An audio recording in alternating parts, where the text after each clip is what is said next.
Hello दोस्तों, कैसे हैं आप सभी। मैं आशा करता हूँ आप सब ठीक होंगे। दोस्तों, अगर आप भूत प्रेत से जुड़ी डरावनी और रहस्यमयी कहानियाँ सुनना पसंद करते हैं तो आप हमारे इस चैनल को सब्सक्राइब कर लें और साथ ही साथ बेल आइकन प्रेस कर लें। मैं आप सभी के लिए ऐसी ही डरावनी और रहस्यमयी कहानियाँ लाता रहूँगा। तो चलिए दोस्तों, मैं आप सभी को ले चलता हूँ हमारी आज की कहानी की तरफ। दोस्तों, छोटे से गांव में एक पुराना गर्ल्स हॉस्टल था जिसे अब कई साल हो गए थे। इस हॉस्टल के बारे में गांव वालों में कई किस्से सुनने को मिलते थे। कहानियों की माने तो हॉस्टल के पुराने हिस्से में रात के समय अजीब अजीब आवाज़ें आती थी और वहाँ कुछ भी सामान जगह पर सही नहीं रहता था। एक दिन नई छात्राएं हॉस्टल में आ गई। उनमें से एक रीना थी। उसने इस हॉस्टल के बारे में सुनी हुई कहानियों को सिर्फ अफवाह मानकर नज़रअंदाज कर दिया, लेकिन उसकी यह सोच जल्द ही बदलने वाली थी। दोस्तों, पहली रात को ये उसने महसूस किया कि उसकी अलमारी में रखे कपड़े कहीं गायब थे। उसने सोचा कि शायद किसी ने मजाक किया है, लेकिन दूसरी रात को उसकी चादर अचानक से किसी ने खींचकर एक कोने में फेंक दी, पर उसने इस सब को भी अपना वहम समझकर नज़रअंदाज कर दिया। फिर आखिरकार एक रात रीना ने देखा कि एक धुंधली आकृति कमरे में आ रही थी। उसकी आंखें लाल धड़कती हुई दिख रही थी और वह आकृति लगातार उसकी तरफ बढ़ रही थी। रीना जोर से चिल्ला पड़ी। रीना की चीख सुनकर बाकी लड़कियां जाग गई और सबने मिलकर उस कमरे में जाकर देखा। दोस्तों, सुबह होते ही उन लड़कियों ने हॉस्टल के वार्डन से शिकायत की।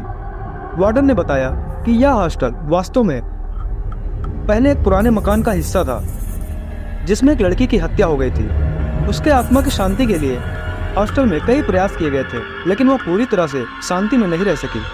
हॉस्टल के अंदर की अजीब घटनाओं ने छात्राओं को लगातार परेशान करना जारी रखा। वार्डन ने फिर से ध्यान दिया कि छात्राओं की सुरक्षा और मानसिक स्थिति को ठीक रखने के लिए कुछ विशेष कदम उठाने पड़ेंगे। उन्होंने एक तांत्रिक से संपर्क किया जिसने हॉस्टल के पुराने हिस्से में पूजा और मंत्र किए ताकि उस आत्मा को शांति मिल सके। दोस्तों, पूजा के बाद घटनाओं में कुछ कमी आई, लेकिन एक रात जब छात्राएं सो रही थी, रीना को अचानक एक अजीब सा सपना आया। सपने में वह धुंधली आकृति के आमने सामने थी जो उसकी ओर दुखी आंखों से देख रही थी। आकृति ने रीना से कहा, मुझे शांति चाहिए, लेकिन मेरे अधूरे काम अभी पूरे नहीं हुए हैं। रीना ने यह सपना बाकी लड़कियों से बताया।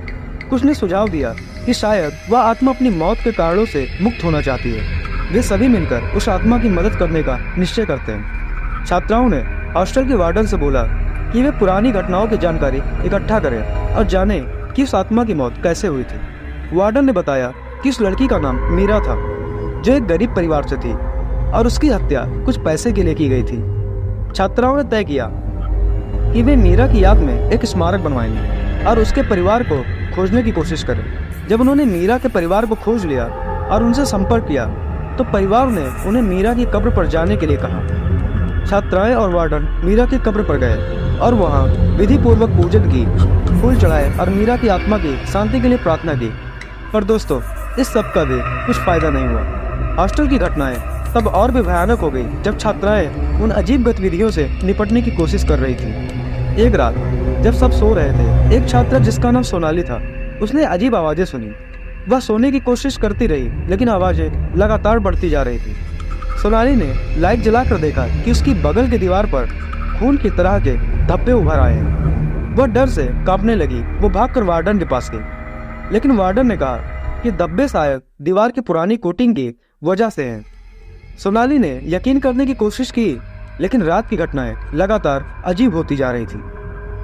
दोस्तों, अगली रात हॉस्टल में एक बड़ी बिजली की तड़प के बाद कई लड़कियों ने महसूस किया कि उनकी अलमारियां अपने आप खुल रही थीं और कमरे की चीजें अजीब ढंग से इधर उधर फैल रही थीं।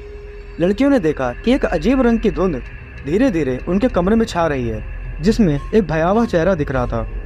यह आत्मा अब केवल दिमागी खेल नहीं खेल रही थी, बल्कि उसने शारीरिक दुनिया में भी हस्तक्षेप करना शुरू कर दिया था। जैसे तैसे वो रात और अगला दिन काटते। फिर रात सभी छात्राएं अपने अपने बिस्तरों में झगड़ते हुए डर के मारे चिल्ला रही थी। उन्होंने देखा कि एक लड़की प्रिया अचानक अपने बिस्तर से गायब हो गई। दोस्तों, पूरी रात खोजबीन के बाद प्रिया को हॉस्टल के पुराने हिस्से में एक अंधेरे कोने में बेतहाशा चिल्लाते हुए पाया गया। डॉक्टरों ने कहा कि प्रिया का मानसिक संतुलन अस्थिर हो गया था, लेकिन वार्डन ने महसूस किया कि यह सब मीरा की आत्मा के कारण हो रहा है। वार्डन ने एक प्रसिद्ध तांत्रिक को बुलाया जिसने बताया कि मीरा की आत्मा अभी भी अपने हत्या के लिए प्रतिशोध और शांति की खोज में है। तांत्रिक ने रात के समय हॉस्टल में एक शक्तिशाली अनुष्ठान किया। इस अनुष्ठान के दौरान सभी छात्राएं और वार्डन कमरे में इकट्ठा हुए और आत्मा की शांति के लिए प्रार्थना की। जैसे ही अनुष्ठान समाप्त हुआ, पूरे हॉस्टल में एक गहरी शांति छा गई और अजीब घटनाएं धीरे धीरे समाप्त हो गई। लेकिन उन दिनों के भयानक अनुभव सभी के दिमाग में गहरे छाप छोड़ गए। हॉस्टल के पुराने हिस्से को फिर से कभी भी उपयोग में नहीं लाया गया और छात्राएं हमेशा उस रात की घटनाओं को याद करती रहती हैं, जब हॉस्टल ने उन्हें यह सीख दी कि कुछ राष्ट्रों को कभी नहीं छेड़ना चाहिए। दोस्तों, अगर आपको ये कहानी अच्छी लगी तो आप इसे लाइक करें और हमें कमेंट करके जरूर बताएं। और साथ ही साथ अगर आपके साथ भी कोई ऐसी डरावनी या रहस्यमय घटना घटी है तो आप मुझे व्हाट्सएप पर साझा कर सकते हैं। तो चलिए दोस्तों, मिलते हैं कुछ और डरावनी, खौफनाक और रहस्यमय कहानियों के साथ। तब तक के लिए टेक केयर।